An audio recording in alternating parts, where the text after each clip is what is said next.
Well, hello everyone and welcome. My name is Megan Ketchell and I am the project manager for the Disability Employment Technical Assistance Center, or DETAC. Let me provide a visual description for those with low or no vision. I am a white woman in my 30s with long blonde hair. Today I am wearing a cream colored sweater with a collar, and I have a royal blue background with the Disability Employment TA Center logo in the top corner. My pronouns are she, her, hers. And again, my name is Megan Ketchell and I'm the DTAC project manager. We're so glad that you chose to join us today for our September National Community of Practice, or COP, webinar. And our webinar title today is Centers for Independent Living, Connecting People with Disabilities to Competitive Integrated Employment. And our program today is scheduled to run from 3 to 4:30 p.m. Eastern Time. And we're really excited to have you all with us. And we can go to the next slide. So let me just briefly review our accessibility features today. So you should have the capability to change your own audio settings in the Zoom webinar today. You can click an upward arrow next to the microphone icon to adjust your speakers. All of our participants today will be muted throughout the webinar, and just our panelists will be able to speak. We do have ASL interpretation available throughout today's event, and our ASL interpreters will be spotlighted and change out on a 15-minute basis.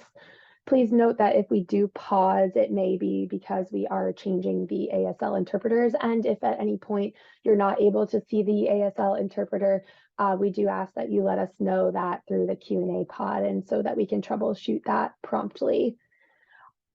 Please also note that due to some recent updates in Zoom, full accessibility, including ASL interpretation, may not work if you're joining on a mobile device.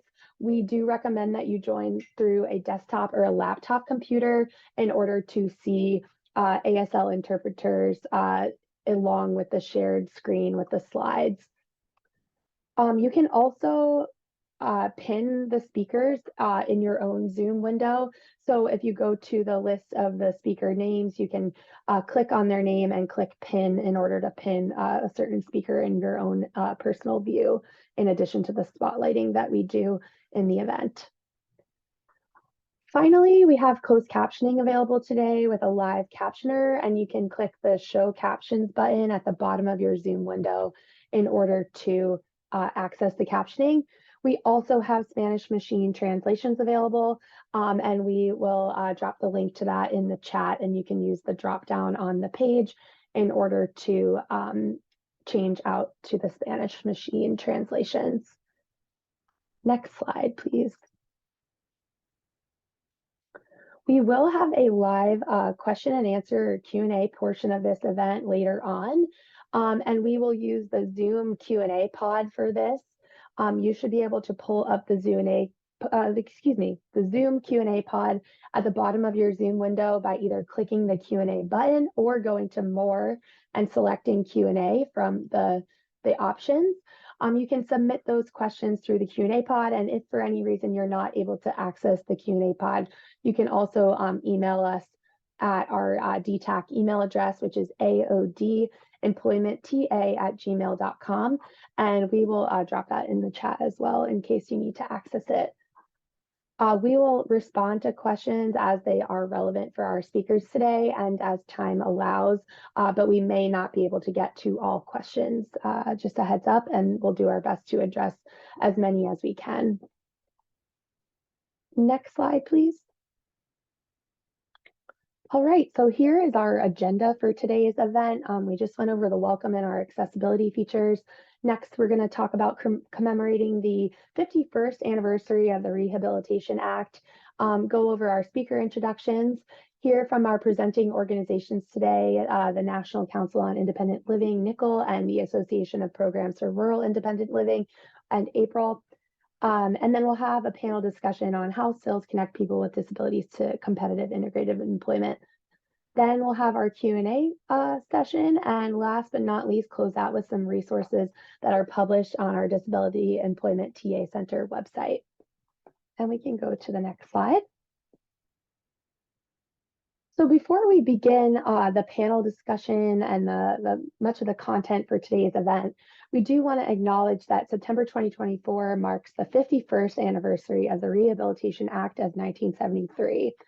And as amended, the Rehab Act prohibits discrimination on the basis of disability in programs conducted by federal agencies receiving federal financial assistance, programs receiving federal financial assistance in federal employment and employment practices of federal contractors. Title VII of the Rehabilitation Act of 1973, or the Rehab Act, also created the Independent Living Services and Centers for Independent Living programs. Then the most recent revision of this legislation in 2014 with the Workforce Innovation and Opportunity Act, or WIOA, created the Independent Living Administration and transferred the Independent Living Services and Centers for Independent Living programs to the Administration for Community Living, or ACL, from the U.S. Department of Education. The Independent Living Services programs work to maximize the leadership, empowerment, and independence and productivity of people with disabilities and to integrate and include people with disabilities in the community. Today, we're going to hear from two leaders in the independent living community, from April and Nicole, and I'll move us on to the next slide so we can introduce you to our speakers today. And I invite Mary Kate Wells and Rebecca Roberts to join us on camera. Thank you. And just give us a moment. I'm going to spotlight our speakers. Okay. So like I said, I'd like to take the opportunity to introduce our speakers today. First, we have Mary Kate Wells, Program Director at the National Council on Independent Living. And Mary Kate, would you provide a brief introduction and a visual description for our audience today? Sure. Hi, everyone. My name is Mary Kate Wells. I use the she, her pronouns. For a visual description, I'm a white female in her 30s wearing a white shirt with headphones on. I have a darker hair than the image on the side. I am also a person with a disability. In my role here today, I am the program director at the National Council on Independent Living. So excited to have this conversation with Rebecca. Thanks so much, Mary Kate. And then next we have Rebecca Roberts, Director of Training and Technical Assistance at April. And Rebecca, would you provide a brief introduction and visual description, please? Sure. I'm really glad to be here. I am Rebecca Roberts. I am the Director of Training and Technical Assistance at April. I have short, brownish, but mostly graying hair. I'm a white woman and I'm wearing a colorful red blouse. I have a blue background with the April logo behind me. My pronouns are she and her. Perfect. Thank you so much, Rebecca and Mary Kate. And you'll hear a little bit more about each of their organizations in just a moment. So Rebecca Frimpong, DETAC Project Coordinator, you can go to the next slide. So before we get into some discussion today about how CILs connect people with disabilities to competitive integrated employment, we want to give the opportunity for Mary Kate and Rebecca to talk a little bit about what each of their organizations do. So I will first turn it over to Mary Kate to talk about the National Council on Independent Living, or NCIL, and we can go to the next slide. Hi, everyone. As I said, my name is Mary Kate Wells, and I'm the Director of Programs at NCIL. I'm really excited to join everyone in this conversation today. Just sharing a little background on NCIL and setting the stage for this conversation. NCIL, or National Council on Independent Living, was founded in 1982 by a group of fierce advocates in the independent living movement. Even though independent living program was established under the Rehabilitation Act, independent living started way before then too. And so NCIL is the longest running national cross-disability grassroots organization run by and for people with disabilities. Our mission is to advance the disability-led independent living movement, to expand the capacity of the independent living program that was established under the Rehabilitation Act. All of this to enhance the human and civil rights of all people with disabilities. One right that people with disabilities have or should have is the ability to work in competitive integrative employment with fair wages and access to employment supports and HCBS, which is Home and Community-Based Services Support, which CILs can play a big role in. And all these different factors play a role in a person with a disability's employment process. To give a little context on what NCIL, how we support Centers for Independent Living, right now we're really focusing on expanding the capacity of the IL network in a few different ways. One of the biggest is advocacy, supporting grassroots advocacy efforts, including raising up and building, educating, and training new advocates who might have previously not been engaged in the independent living movement, in addition to other national federal advocacy efforts. In my role, I help manage the programs and projects that focus on a variety of topics, including housing, employment, barrier removal, education training, and so on. And all of these are in the goal and spirit of being responsive to our membership. Our membership drives our priorities, and it all kind of what we do really is in response to that. I'll end with a final note. I know I said IL started before the Rehab Act, right? That's because independent living has always promoted and emphasized the consumer control and IL philosophy, and that's the idea that people with disabilities are the best experts on their own needs. That people with disabilities have critical and valuable perspectives to contribute and deserve equal opportunity to decide to live, work, and take part in their communities as they choose. So I think that's important too when we're having this conversation today about employment, having that perspective in mind. So with that, I hand it back to Megan. Thank you, Mary Kate. And next we can go to Rebecca to talk about the Association of Programs for Rural Independent Living, April. And Rebecca, you can take it away. Again, I'll introduce myself. I'm Rebecca Roberts, and I am the Director of Training and Technical Assistance at April. April is the Association of Programs for Rural Independent Living. We're a national grassroots nonprofit membership organization consisting of more than 260 members from centers for independent living, their satellites and branch offices, the statewide independent living councils, and other organizations. What we're focused on is members that are concerned with the independent living issues of people with disabilities living in rural America.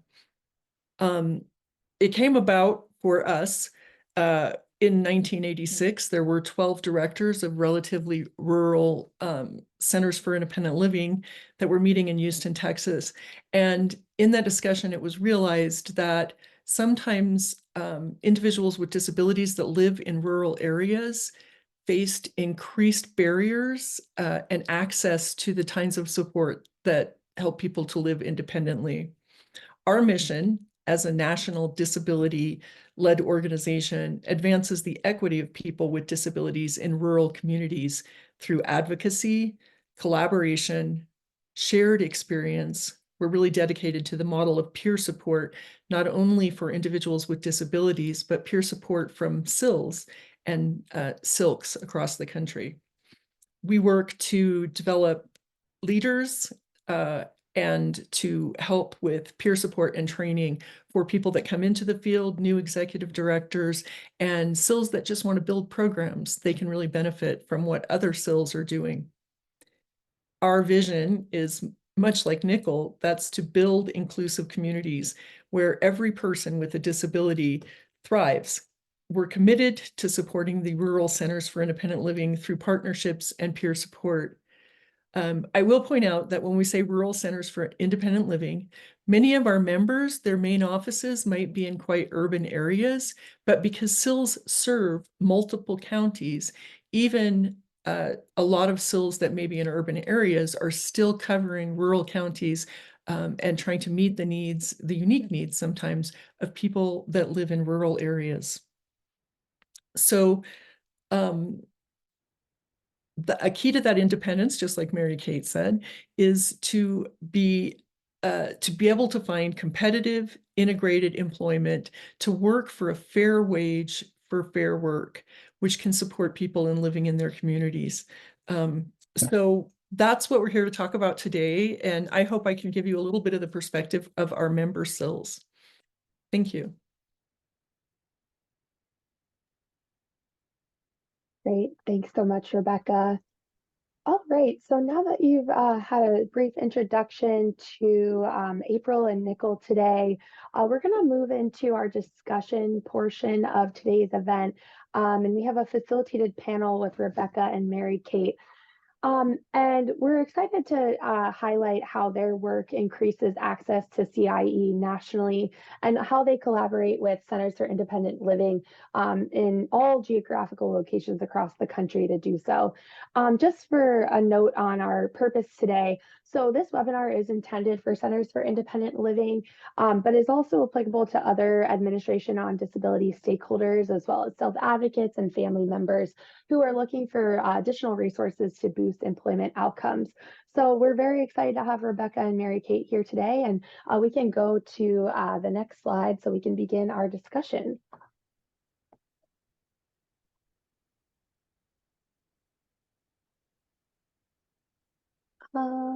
And Rebecca, if you could go to the next slide. Perfect, thank you. All right, so we have a set of 4 questions here today, and Mary Kate and Rebecca are each going to get an opportunity to respond to each of these. And if you have questions for our panelists today as we're talking through these topics, we invite you to submit those through the Q&A pod in Zoom or through email. So our first question is, what innovative activities are CILs doing when it comes to employment? And I think we can start with Mary Kate and then turn it to Rebecca from there. Awesome. Thank you, Megan, for this question. And I'm excited to talk today about CILs and some of the various programs that they provide, not only in core services, but also beyond core services.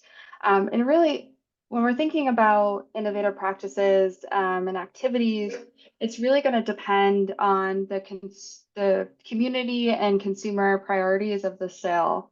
And when we say CIL, just for extra clarity, we mean Centers for Independent Living. And so when we're thinking about that, when we're thinking about employment, we're not just talking about employment, we're also talking about housing and transportation access, healthcare access, personal care assistance, assistive technology. So when we're thinking about these innovative activities, it might not explicitly just be employment, right? All of those other aspects support people with disabilities gain competitive integrative employment.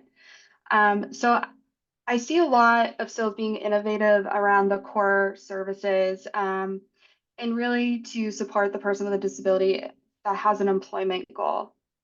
Some examples of the ways they do that is, supporting a consumer or person with a disability to get access to paratransit or some sort of transportation options, doing benefits counseling, helping with housing stability and assistive technology.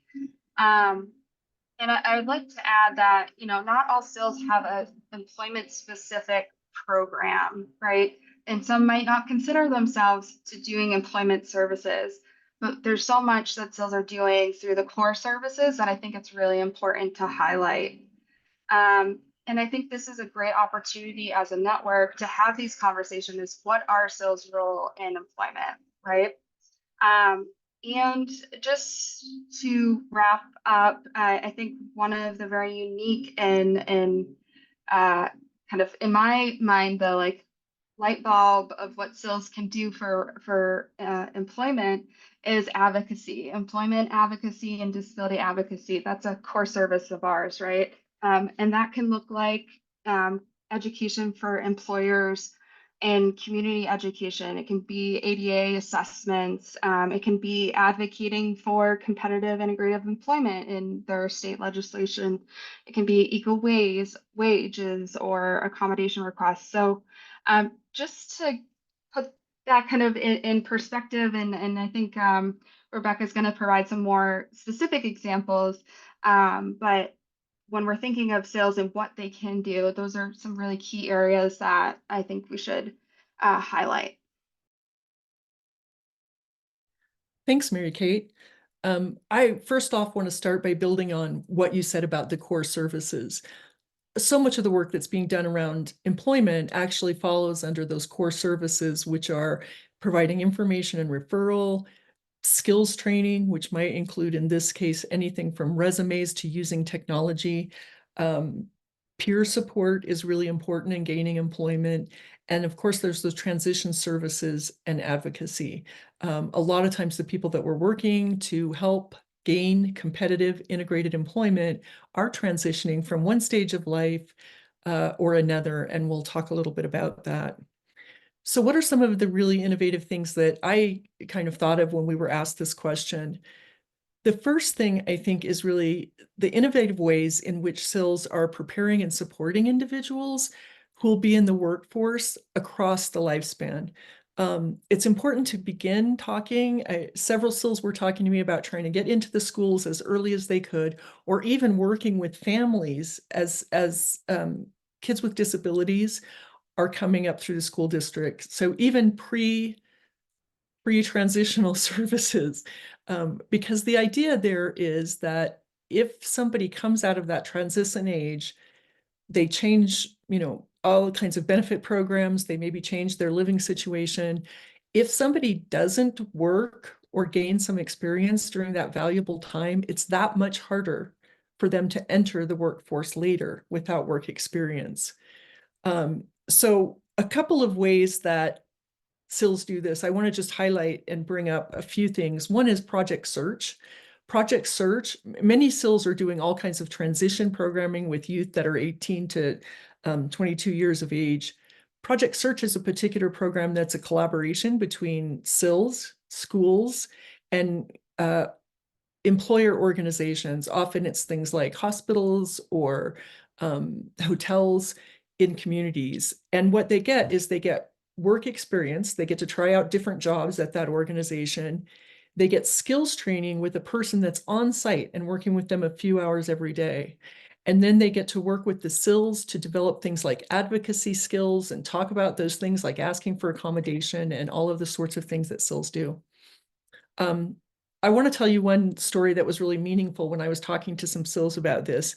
RAMP is a CIL in Illinois that has a very large employment program. They do a lot of work there, and they have 3 project search sites that they work with. And Jerry told me about a young man that almost didn't get into the program. He'd struggled a little bit in school. It seemed like his commitment was coming and going.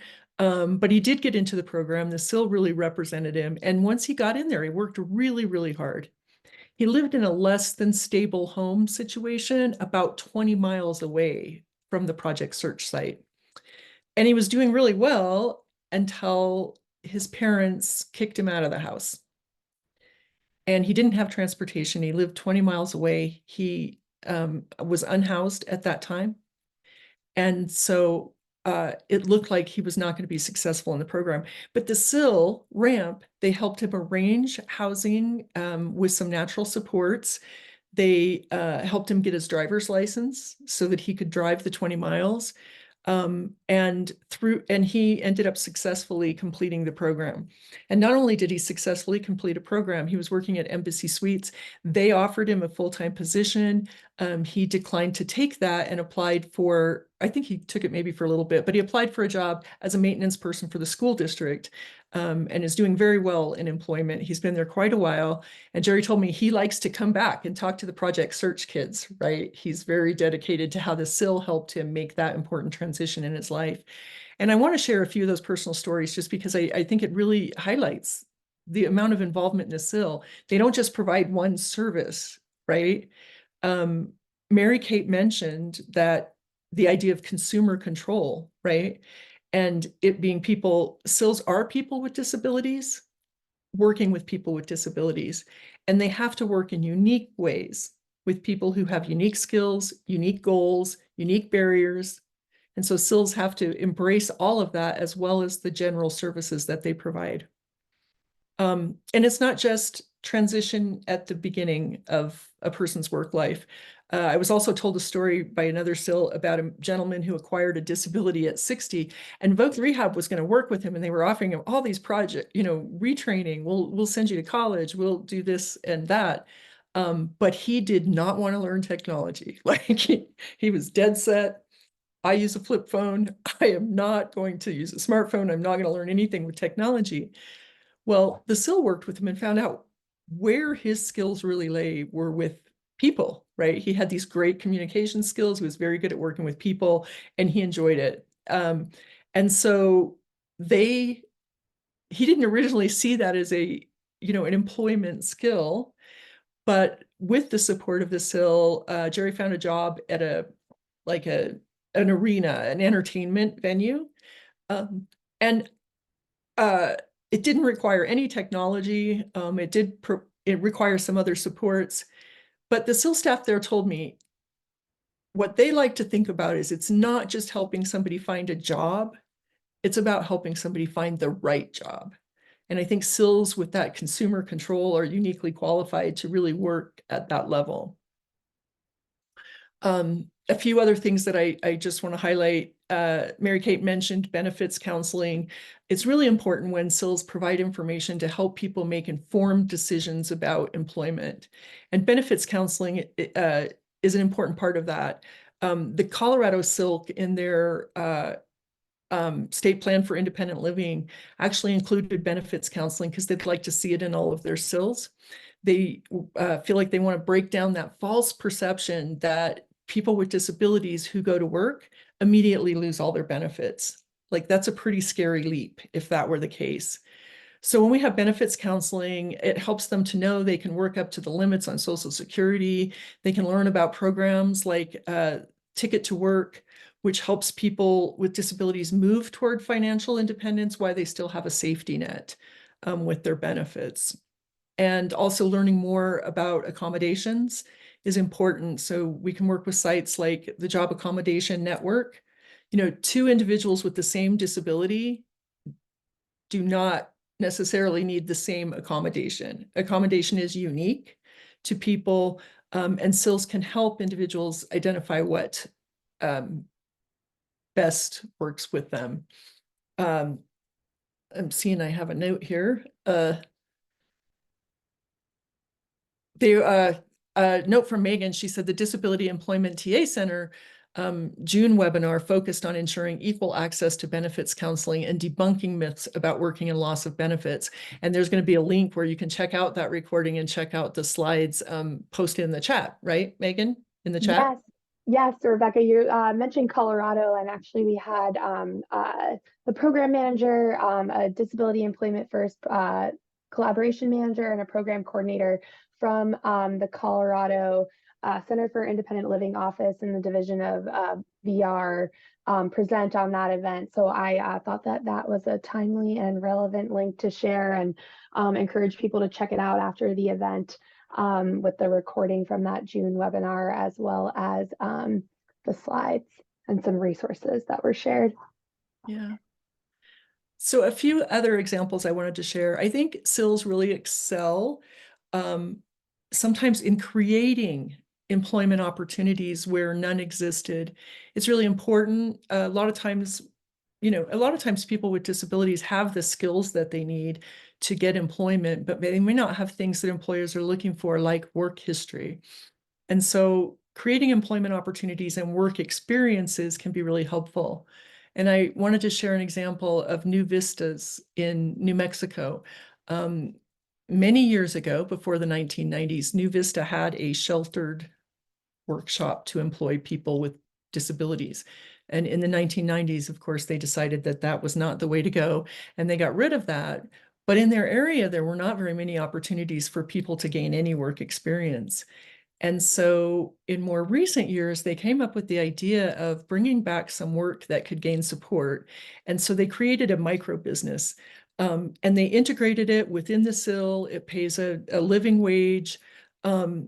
And what they do is they fulfill contracts for things like, one of the things that Sarah told me they're doing right now is they are the person, if you're getting an at-home medical kit to test something, they're the people that are packing up that box and mailing that out to you. It only employs about 2 or 3 people, but the people that are employed there are completely in charge of that micro business.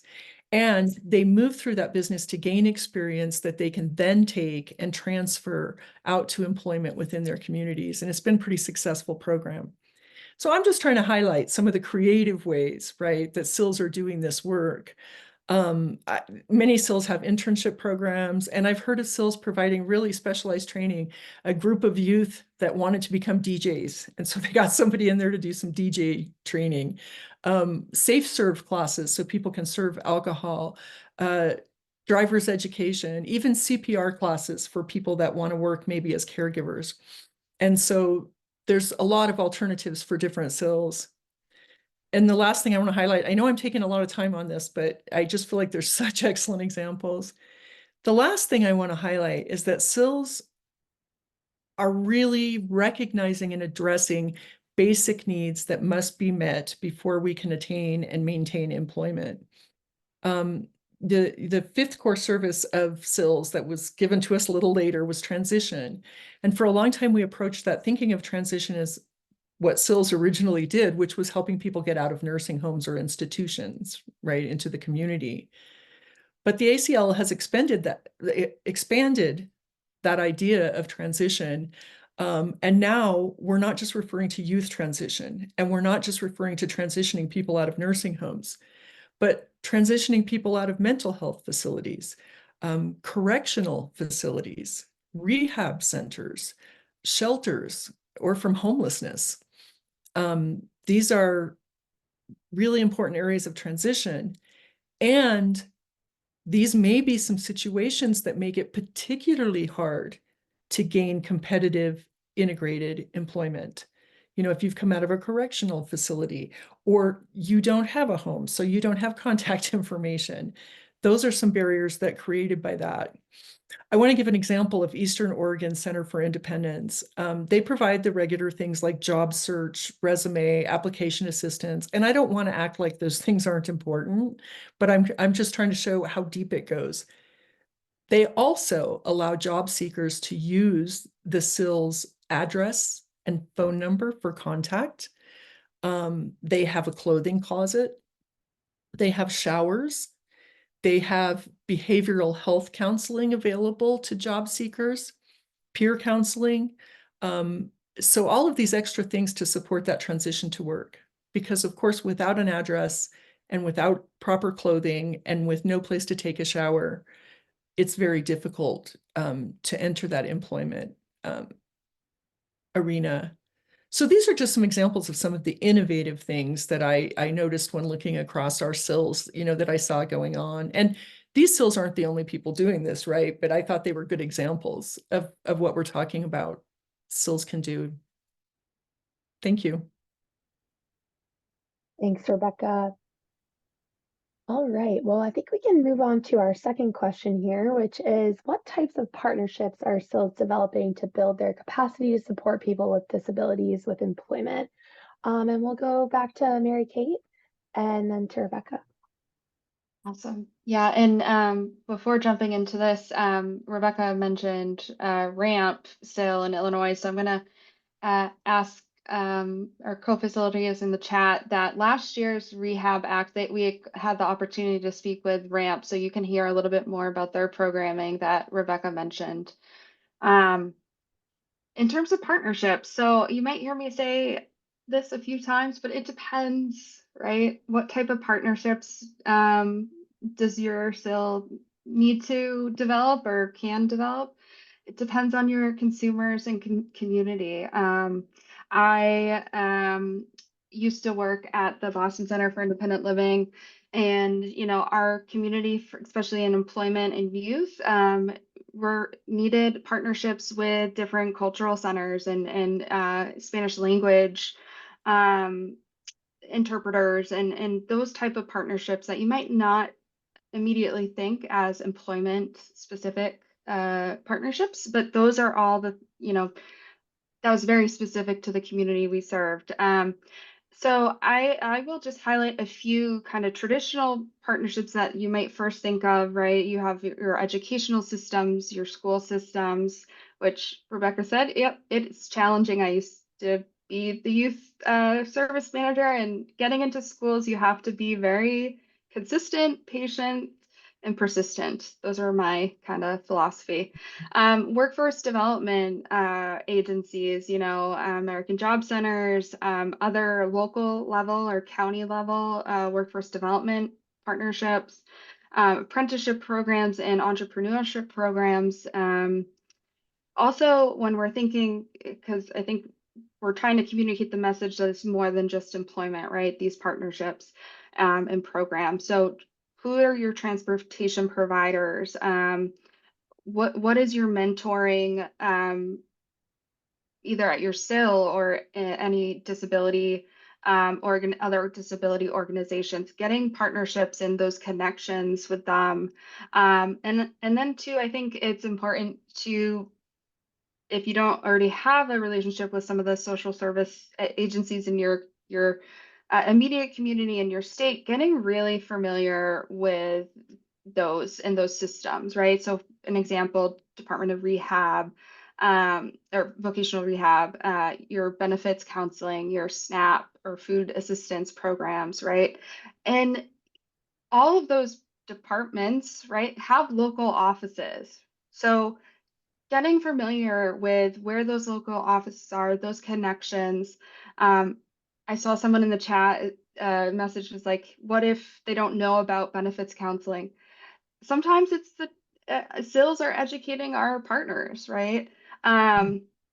So two things that I would like to kind of emphasize when to CILs that are expanding or are new to some of these partnerships. Two things kind of to think about. We want to make sure these partnerships are equitable. And I'll explain what I mean by that in a minute, but not only for our or the center, but also for their consumers and the people with disabilities. And we also want to align these partnerships with IL philosophy and practice, right? A question I get or I've heard or comment is, well, CILs don't do employment programs, right? And that's not necessarily true. There are some that have explicit employment programs and some do employment supports through core services, right?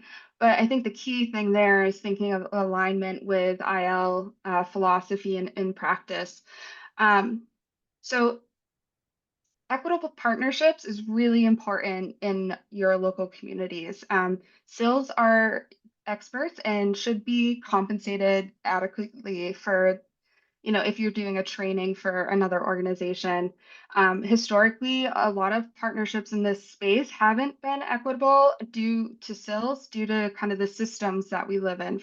For example, vocational rehab and the payment schedule or methods that vocational Department of Rehab might use isn't necessarily compatible with the CIL's capacity or structure. We also want to make sure these partnerships, are equitable to our consumers, right? You have that foundational relationship with partners that we feel confident that a consumer can go there and have a kind of successful interaction.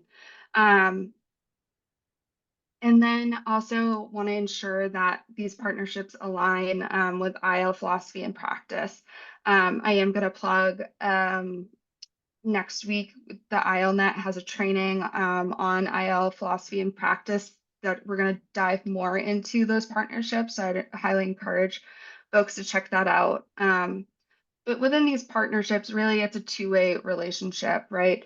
I think it's important for CILs to go in confidently as a disability-led organization that has something that has value. I guess is what I'm trying to say. So those are just some considerations, or when we're thinking of types of partnerships, that I would just want to highlight. So. I agree with you, Mary Kate, and I want to just kind of expand just on the relationship, and I'm going to use Voc Rehab as an example. In different CILs that I talked to, and we also invited CILs to provide a lot of information for us based on a grant that we're looking at to help with employment issues. And so I looked across those as well. And I saw great variation in their relationships with vocational rehabilitation. Sometimes the variation was state by state, sometimes it was town by town, county by county. And it was a broad difference. One of the CIL directors I spoke to said, it swings the gamut. Some CILs have very good relationships with vocational rehabilitation, and it is equitable. Voc Rehabilitation is making referrals to the CIL is making referrals back to them. They understand that although, both may do skills training or something else, that it's going to be done from an independent living perspective, and maybe in a broader sense meeting, as a part of a larger independent living plan when they work with a CIL, and having respect for that, having respect for that philosophy. Other people reported that they get referrals, but Voc Rehab doesn't want to pay them to do anything.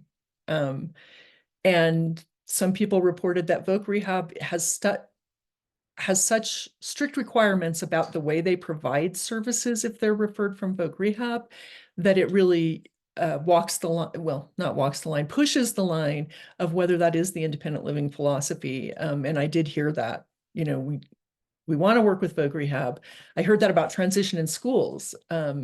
I myself had an experience when I worked for a CIL in Wyoming where I went to school to talk about coming in to do some transition services, and we talked about disability, and they asked me not to use that word.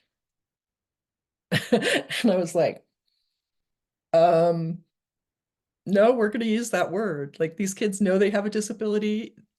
They want to talk about it. They're just afraid to talk about it because nobody here will use the word disability. So sometimes you really have to stand your ground and say, we do know what we're doing. We are people with disabilities, right? And we know what supports that we need. There were places that one CIL reported that in their state, they could not provide employment services because that was seen as competing with their DSE, the Voc Rehab Awesome passes funds through. And some of the CILs, if they were providing services for Voc Rehab, they were told they could not provide employment services to anyone that did not come through Voc Rehab. Mm-hmm. And those are challenges. And then there were other folks. Mike Bertram in Northern Colorado told me that they used to have a pretty decent relationship with their CILs, but after Voc Rehab, after COVID, funding had been reduced for Voc Rehab and huge turnover in staff. And I heard that from many CILs, that when there's turnover in staff at Voc Rehab, sometimes it's like starting over.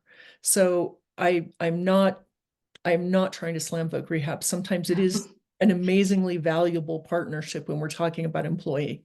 They bring a special expertise, but so do CILs.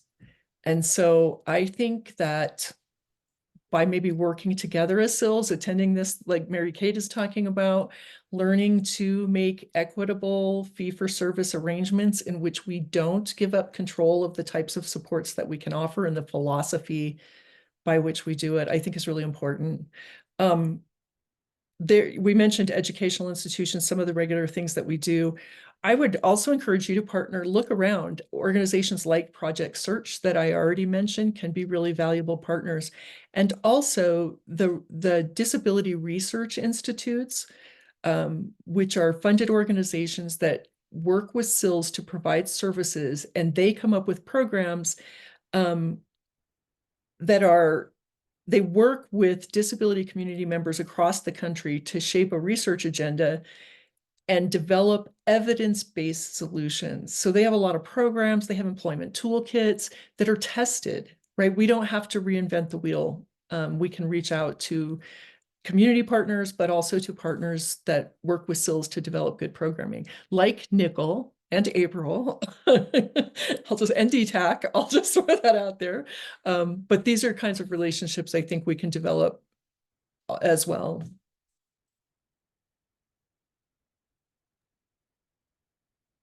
Thanks, Rebecca, and thanks, Mary Kate. I think we talked a little bit about some of the barriers, but I think we can dive into that a bit more on our next question here. So, what barriers are your member CILs facing in supporting people with disabilities, gaining, maintaining, and advancing in the workforce? I can hit it off if we want. So, you know, we're here today celebrating the anniversary of the Rehab Act, right? And we also know that there's still barriers for people with disabilities, not only in employment, but just in our systems. I would, you know, some of the biggest barriers that I think are, I mean, there's a lot, but you know, some I'm going to highlight is ableism. I know we don't really talk about it too much, but ableism, it really impacts not only an individual person with a disability in their interactions, but also centers and how our community partners interact with us and how our agencies interact with us. And so we really need to keep that part of our conversation. You know, there's also some systemic issues that, not systemic, yeah, systemic, that, you know, Rebecca kind of mentioned, like, depending on our states, we might have certain restrictions on certain policy issues, you know, like sub-minimum wage or our relationship with voc rehab, right? That can be a barrier in some states and communities. I would also just bring up that equity piece, and I am fortunately seeing CILs not being valued for all the amazing work and perspective that they're contributing, and part of that is like culture and language difference in terms of how we approach certain topics, right? IL philosophy is mandated in the Rehab Act, right? So it's not just saying, oh, we need to do IL philosophy. That's a requirement, right? And so we can use that as power as you as CILs to be like, no, this is the law, and using that and providing that context to folks, I think would be really helpful. And then just to add kind of a solution to these barriers, someone had mentioned client assistance programs in the Q&A. There are processes to, you know, for either service complaints, you know, whether it's a complaint with a local employer, there are processes. So you as a CIL, this could be an advocacy area that and education and training for consumers and your community to address these, learning what the client assistant programs look like in your state. How does it work? Does it work? Working with your protection and advocacy agencies if it's not working, you know, all those different things are, I think we can as CILs address those barriers from that advocacy perspective. Yeah, I think I'm going to leave it there at those issues and hand it off. But I think my list would be very similar to yours, Mary Kate. That discrimination and lack of understanding the strengths of workers with disabilities A lot of times when people think about the work you can do to help people with disabilities gain employment, they think of skills training, right? Like, we're going to teach people to talk in an interview. Well, many people with disabilities have those type of skills already, but they're facing these barriers of discrimination. CILs are working a lot to address that. A lot of CILs are doing community work. They're working with employers. They're holding job fairs where the employers come in and meet, you know, capable, bright people with disabilities that can help them fill their employment needs. They're doing accessibility training, accommodation training. I talked to a CIL who had an employer that hired some people with disabilities and were horrified at the reaction of the staff that was already there. And they actually had the CIL come in and do employee training in working with somebody who's using an accommodation and why they're using an accommodation, and then it's not an unfair advantage for them. They're not doing less work than you are. They had to do some training around that. And then we all know this if you're a CIL, there's barriers, the expense of employment programs, sometimes lack of fee-for-service, which we've talked about. And I want to add, for our rural members, I feel like rural areas are, the infrastructure of rural areas makes things like transportation, available technology, it adds some additional barriers. In some places, they, in some places there are no public transportation options at all. And so working with somebody, how they're going to do that through natural supports, or what that means about the area they can search for employment. We're kind of talking on big issues, and I do think advocacy is incredibly important and education is incredibly important, but also we have to make sure somebody can get to work. And CILs do so much of that work because there's just everyday barriers. Somebody in the chat asked a question about the name of the last research program mentioned. And I think it was the RTC, the Rural Institute in Montana. They work with rural CILs to develop research-based solutions and programs, and they've got these great toolboxes and web pages and trainings. As a CIL, if you've ever heard of, healthy community living, that they've just finished a big project on peer support networks. But there are other ones besides, that's the one I'm most familiar with. Mary Kate, do you know some of the other? Yeah, Kansas? University of Kansas. There are some other institutes like Brandeis University, the Laurie Center, and I can put those in the chat for folks. And I believe the RTC link should be in the chat. So that should be useful to people, but yeah, they're a great resource. So that's what I have to say about we could talk about barriers like all day, but I think many people that work in this field are acutely aware of some of the barriers. What we need to look at is every barrier that we face is an opportunity, right, to create a relationship, a connection, to educate and work on advocating to remove those barriers. Thanks, Rebecca. And I just wanted to call out that I chimed in the chat that I shared the link to the Administration for Community Living webpage on the Rehabilitation Research and Training Centers, or RRTC programs. There are a number of different RRTCs, and that page has some information about what the different RRTCs are that are in existence, as well as what they do. All right, well, we are doing perfect on timing, and so we'll go to our last question here on this slide before we move to our more open Q&A. So our last question here is, what recommendations do you have for CILs new to connecting people to employment or looking to grow? And Mary Kate, if we want to just stick with our same processes before, go to you first and then to Rebecca, and feel free to chime in on each other's sections. Sure. This is Mary Kate, and I apologize if there was a camera issue. I just had to switch.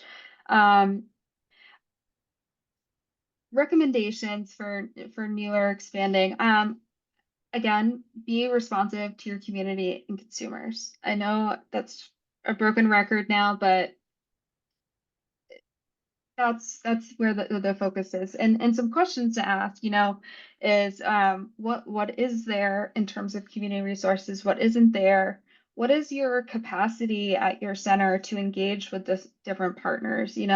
Maybe it's not a full program or partnership, but it's information sharing or, sharing stuff on social media, right? Thinking about there's a scale of, how much engagement. I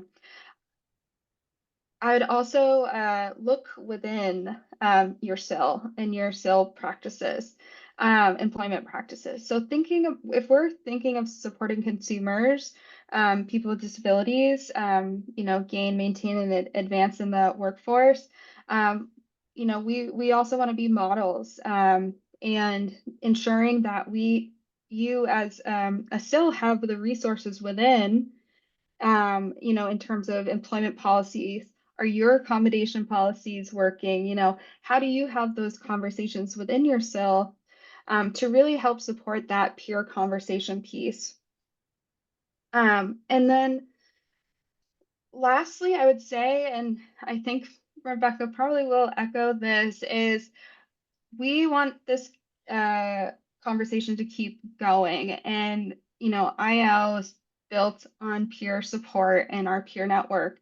And the only reason, Rebecca and I, and correct me if I'm wrong, are able to share some of these examples is because CILs have shared that with us, or we've asked. And, not just what's going well, but what's also challenging. So, let us know what you need. Like, if, in terms of building that peer network of what do employment resources look like, Nicole and, again, correct me if I'm wrong, but April are here to help build those and make those connections, and across the whole network, right? Because I think that's underutilized resource. Just because you're not in the same state doesn't mean you can't share resources, or within the same state even. So those would be just a few things.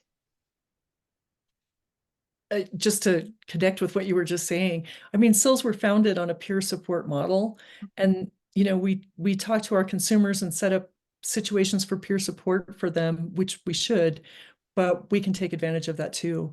And Mary Kate, you mentioned why we know and care about what we know and care about. I worked for a university for 25 years in which I never disclosed to anyone my disability. And I was probably around a million other people that were silent about their disability because of the culture there. And when I came to CILs to work and found the support to both be recognized as the excellent and brilliant employee that I am, somebody with something to give, and a person with a disability, I have to say that was educational even for me. And I hope that all of our consumers get that experience, right? That their disability isn't what's standing in the way of employment. It's, we need to support employment in whatever ways, whatever strengths that person has. So my advice, which is not that different, on what recommendations I have for CILs new to connecting. First of all, I want to highlight, let's just also start with our consumers and follow their lead on their skills and interests. Sometimes when we build programs real systematically, like these relationships, we want to build programs. So let's say we work with the RTC and we take their toolbox, or we're working with Voc Rehab and we have these plans that we do, right? We don't want to be cookie cutter. Like, we don't want to lose that IL philosophy and that sense of consumer control. So we can look to our consumers, first of all, on individual basis to make sure that they are in control of it. It's their goals that are being reached. We're not supplying those goals, but also we can look to our consumers to help us develop the programs that are needed in our area. I mentioned earlier, youth that were interested in being DJs. Like, okay, if that's your goal, how can we help you get there? The best ideas about helping people with disabilities comes from people with disabilities, right? So we want to make sure we're supporting where they're going, not sending them in some direction, right? And so start with the consumers, follow their lead. They may see things as barriers that we weren't aware of, and they may not see something as a barrier. Maybe they don't want to disclose their disability. That's fine. Maybe they don't want to ask for an accommodation. That's their choice. Secondly, once you start with your community or your consumers, then you have to look at your community. And I think I'm just echoing Mary Kate. But when you take a look at the community, I think sometimes, and I say this from my own experience, so maybe this is not a shared experience of other CILs. We develop programs and we go out and we're trying to get that program accepted, and we're wondering why nobody thinks what we're doing is fabulous. And maybe rather than starting internally with ourselves, we could take a close look at our communities and where are the gaps for services in the community, and where can coalitions be built in that? What partners might be stakeholders in the same things that we're doing? So, we do need to focus on our own services, but look past that to what your community needs from you. And that might be education, and that might be advocacy, and it might also be showers and clothes for people that are looking for employment. And of course, I'm going to end with the same thing Mary Kate did. Take advantage of peer support. You can contact either one of us, and we can get you connected with people that are doing whatever it is that you want to do in similar circumstances. There are so many successful CILs that are facing the same opportunities and barriers that you are. And so that is really valuable, but also take advantage of things like the RTCs. Also, there's lots of government programs. The DIF grant, I just lost what DIF stands for. This is Mary Kate, Disability Innovation Fund. Right. So this is a grant that's gone out for the last couple of years. It used to be vocational rehabilitation offices had to be in on this grant, but they also had to include a CIL. This year they opened it up where other nonprofits can apply for that money. And it's a way, there's a whole bunch of categories you can look to work on. I know April applied for that to pass down to some CILs. And what we're looking about is those justice involved individuals. A tremendous percentage of people that are incarcerated have disabilities. Like, it's a much higher rate than somebody without a disability that are involved in this system. And we find that youth sometimes are seen as headed there because they're not getting the supports they need in school. But so it's an important area for us to work at. That idea of people that are in the justice system means, first of all, we have to partner with the justice system, and we have to educate the justice system, and we have to have a way for them to let the people that are in those programs work with us. So I'm just going to throw an example out there, and this may not be true in your community. But if you're wondering about getting involved in helping provide these services to somebody who maybe is unhoused, maybe you should take a drive by your local shelter and talk to them, because there's also a large number of people with disabilities, more on average than other people that may be in shelters. And so this justice work is really important. And I can't do the justice work justice here. But I really encourage you, there's grants out there for that. There's learning communities based on this. There's a lot going on in these areas of broadening our idea of employment services. And I also would just say, no one CIL can do this all. And no one CIL needs to. They need to look in their community, figure out what serves their consumers, listen to their consumers. And so I would just encourage people to, we're giving you all these great innovative ideas, but I don't think any CIL has the funding or the staff or even the need to do all of these things.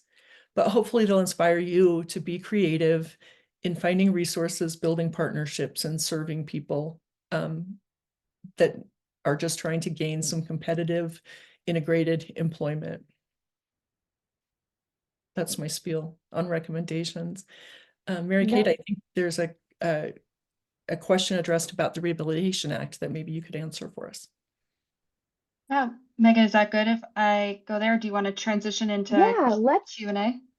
Perfect. Yeah, let's transition to our Q&A. So if we can go to the next slide and then we can come back to that question. So just quickly, we did get a question in the Q&A pod asking about contact information, and the answer is yes. Mary Kate and Rebecca were kind enough to include their contact information in the slides, and they're shown on the screen today. If you access the link to the slides that my colleague Yumema has dropped in the chat, and I know Yumema actually just dropped in the email addresses there as well. You can reach out with other questions, and we'll have our live Q&A portion now. But thank you both, Rebecca and Mary Kate, for providing that wealth of information to our audience today, and we're going to continue that with some live Q&A. So we can go to the next slide. All right, so throughout the presentation today, we have been collecting the questions that our audience has asked through the Q&A pod.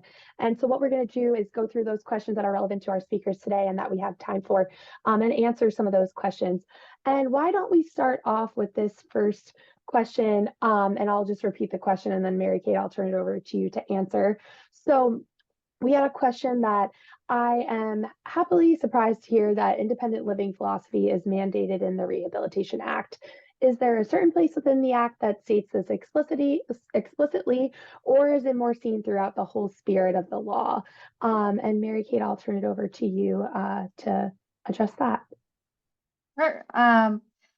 I would recommend, and we can put it in the chat, reading the Title VII purpose statement. So the Title VII of the Rehabilitation Act, which basically outlines outlines components of the IL philosophy. And if you go through it and regulations, and you've probably seen on your PPR, your performance review reports, that ACL does ask for questions about being disability led. How many people on your staff have disabilities? Your management folks, right? There's different ways that that is being tracked, and kind of, I don't want to enforce, isn't the right word, but to basically there's different mechanisms to make sure that stays in line with what centers are doing on the ground, versus what it says like in the law or regulations. So I am not a legal expert. I'd also say join us next week for the IL Philosophy and Summit. We're going to read out the Title VII purpose statement and dive right into that. So just some continued learning available there too. Thanks, Mary Kate. And I actually think that this also ties to another question and comment that we received, just about Centers for Independent Living being models for any business in recruiting, hiring, and advancing people with disabilities in the workforce. And wondered if either Rebecca or Mary Kate or both could speak to kind of what work is being done to promote CILs being a resource for businesses and promoting how they can tap into the disability workforce. I think there's kind of two parts to that question that I heard. The first one is that CILs themselves should be staffed by people with disabilities. There is a requirement that they're majority staffed of people with disabilities. And I know that in hiring, sometimes we face limits. It's difficult to find people to fill your positions. But I think first we have to be a model, and we have to employ people with all kinds of disabilities and significant disabilities, and find the right work and the right accommodations for people so that we serve as an example of that, that we're walking the walk. And at the NCIL conference, right, I attended a session. I think Kim Tissot from Able, South Carolina led that session, but it was a whole discussion about how far we've gotten away from that. I mean, it's still a preference, I think, that most CILs have, but we can do better. We can work harder to model that in our communities. And secondly, I think the other part of that is what can we do to work with employers? Was that, Megan, that was kind of the other part of that question. How do we work with employers to for them to do that? I think one of the things is really working with employers, not just to educate them, but just like we sit down with consumers to figure out really what their goals are and what their skills are. Sometimes the skill set that an employer might think they need in a particular position is discriminatory and not necessary. And I'll give an example of this. I have a daughter who got a degree in accounting, and was looking for jobs, and she was showing me different descriptions. And here's this accounting job, and it's got all the normal stuff you would expect, but it says must be visually able to read text on a computer and must be able to lift 50 pounds. This is for an accounting position, right? Well, obviously that's illegal, but I don't think the employer knew that it was, right? And I think sitting down and saying, why does the accountant need to be able to lift 50 pounds? And look, let me show you the ways that a blind or visually impaired person can still do this job, right? So I think that sometimes it's systemic, sometimes it's something that you just need to sit down with individual employers and show them that it doesn't mean lowering their standards for getting the job done to have it done differently. Yeah, and this is Mary Kate. I just add to that is I know a number of centers who have a fee-for-service model for employers on their websites, right? To do accessibility training to or disability awareness or etiquette. So it also when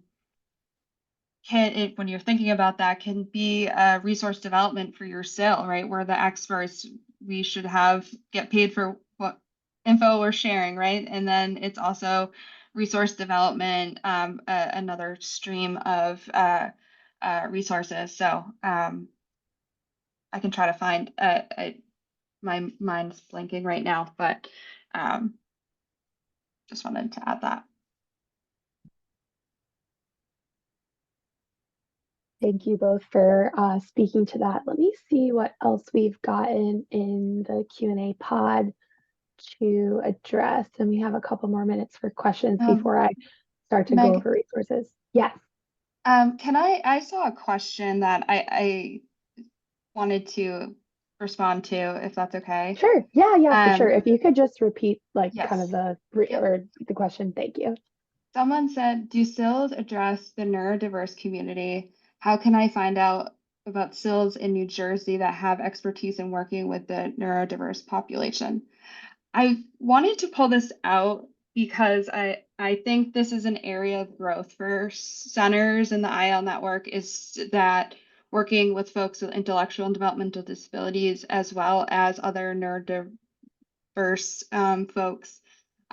Because I just speaking from my experience when I worked at the CIL and ran the youth employment program, and we provided material in like 3 different formats. One that was pictures only, one was pictures and words, and one was words, right? If we're doing activities.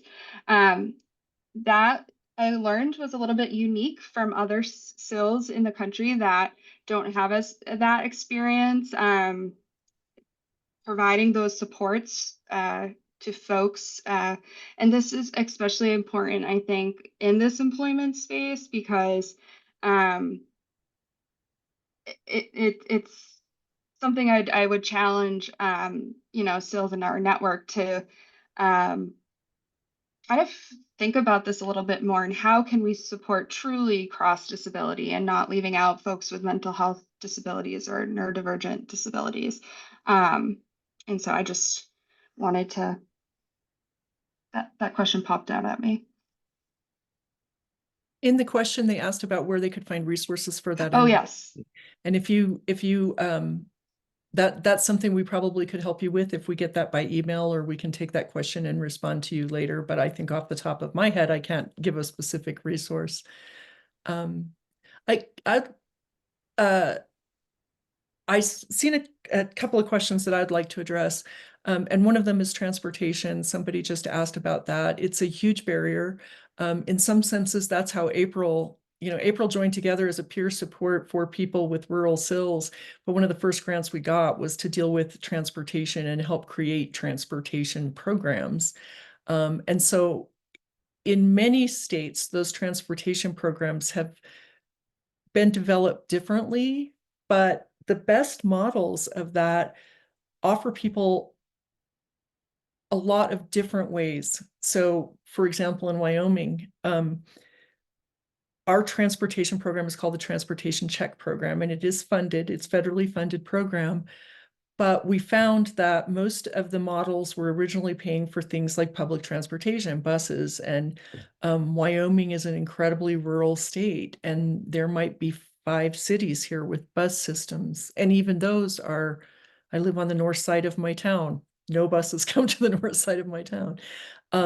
So they expanded, our program expanded. They'll pay a family member or somebody of your choice, both mileage and pay to provide transportation.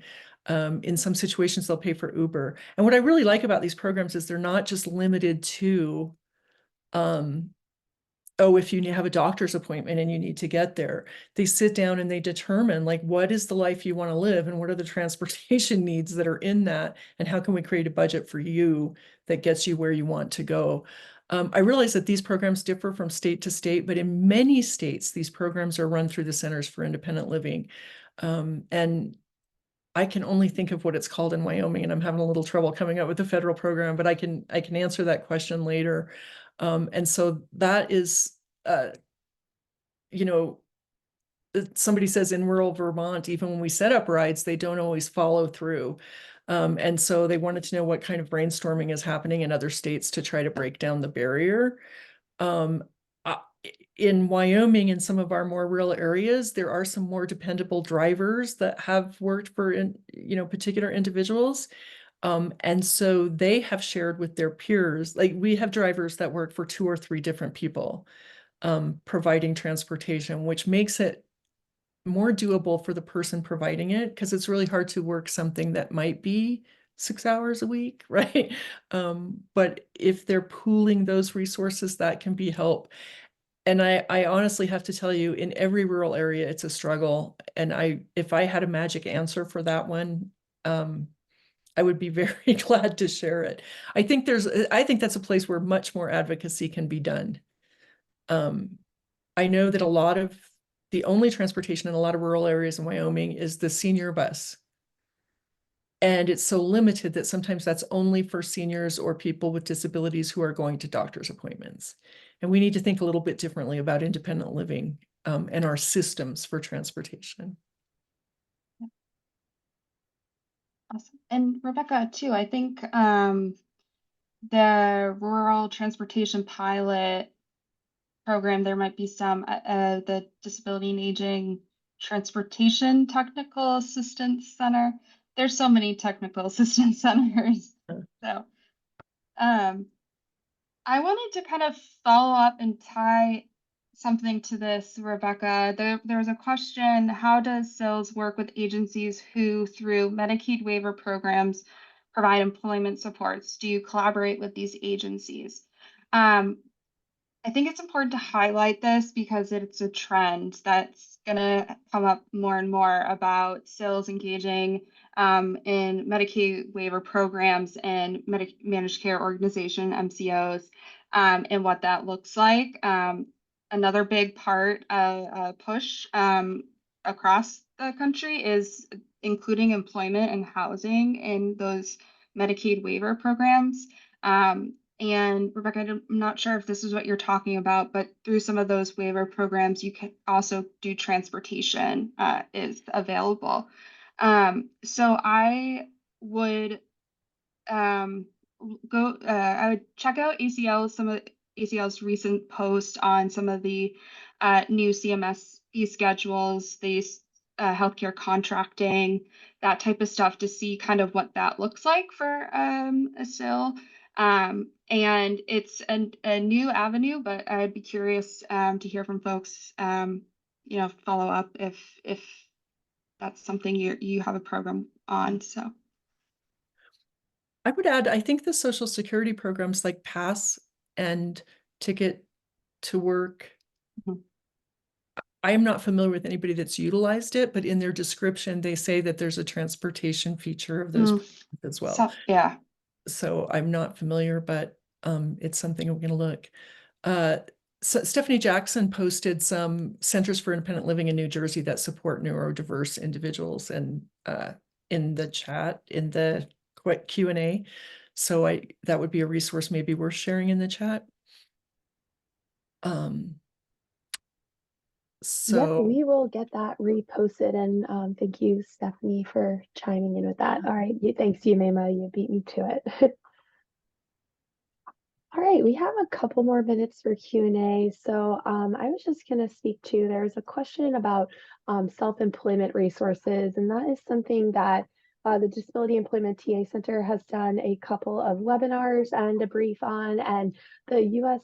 Department of Labor Office of Disability Employment Policy also offers several resources on those. So I'm going to post those over to the chat to share for those who are interested in more information about self-employment and entrepreneurship. And let me There's some, Megan, this is Mary Kate. There's some really great examples of what CILs are doing in entrepreneurship. And I think one example is ENVC, which is Virginia CIL, has a program. So, check out some of those websites too for examples of applying those trainings to centers for independent living. Great. Yeah, and if we get those links, we can also try to incorporate that into our follow-up email as well. All right. Rebecca or Mary Kay, I think we got to a number of questions, but just wanted to give you an opportunity if there's any other questions that you thought someone should ask to address, and or if there's a question that you saw come in that you wanted to speak to. I saw somebody ask the question about Pass. I can provide a link for that later, or maybe we could get one in the chat. It's a Social Security program. If you look under the Social Security Disability Work programs, that will be listed. And I can't remember exactly what I just Googled it. It's Plan to Achieve Self-Support, PASS. Yeah.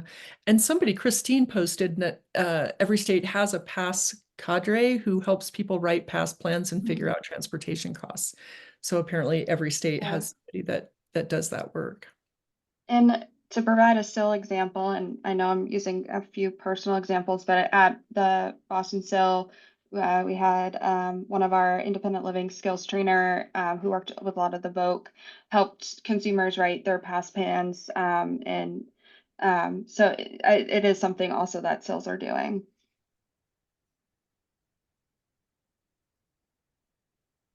Great, thank you both. All right. Can I answer this one? Somebody asked Sure. the question, are there any resources or grants to help vocational rehab state agencies improve implementation of their programs? I don't know if this exists already, and Mary Kate, I would love to, and DETAC as well, would love to collaborate on facilitating a conversation or a workshop or some materials that included both vocational rehabilitation and CILs. I know that in the statutes, like, we're supposed to be working together, right? We're supposed to be glove and glove.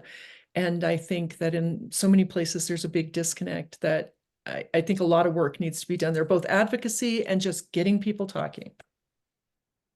Yeah, this is Mary Kate. Be on the lookout from ILNet, a new resource on the designated state entities, which in most states are the Department of VR.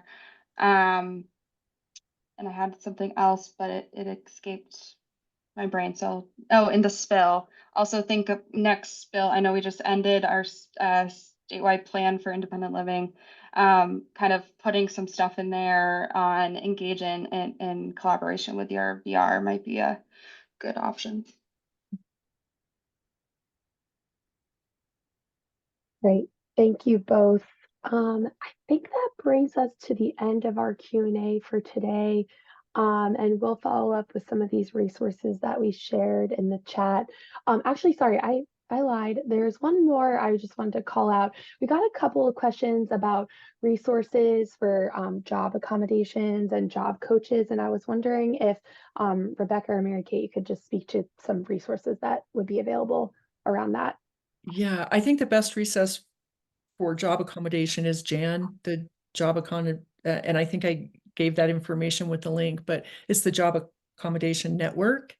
And I think that's really useful. I know that there are programs, I think, in almost every state. Ours is called WIN, the Wyoming Institute of Disability Supports or something, but they're affiliated with universities and they work a lot on accommodations for individuals from everything from, developmental disabilities to physical accommodations, lots of technology stuff. So we refer people there. And so there are a lot of resources for accommodation. And is there anything that you would add to that, Mary Kate? No, ask Jan or the job accommodation. That's my go-to. Yeah. I think that's a great starting place. And from there, it will lead you to other resources as well. Mhm. Can I just say these have been great questions? I really appreciate the Yeah, questions that we've gotten. absolutely. I appreciate all of our audience being so engaged and asking such thoughtful questions. And hopefully that most of you got an answer to your questions. And if not, feel free to reach out over email to the Disability Employment TA Center mailbox or to Rebecca or Mary Kate. With our last couple of minutes, we're going to move on to the next slide. And before I really jump into resources, I did want to say special thank you to Mary Kate and Rebecca and Nicole and April for really being part of this today. We really appreciate the time that went into being part of this webinar and all the prep and all of your expertise that you're able to share with our audience today. We have quite a few resources that the Disability Employment TA Center, DETAC, has published recently, and we are dropping those into the chat. A late breaking resource is the podcast that we did with the executive director of NCIL, Theo Brady, on the impact of ableism on disability employment, and we will be dropping that link in the chat in just a moment. We also, oh, perfect. Thanks, Yumema. We also just published a series of briefs on building inclusive higher education programs in places where they don't exist.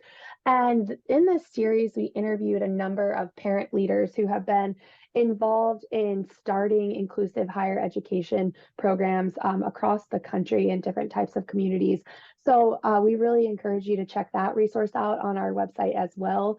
It's a series of short briefs as well as an overview document with some key takeaways.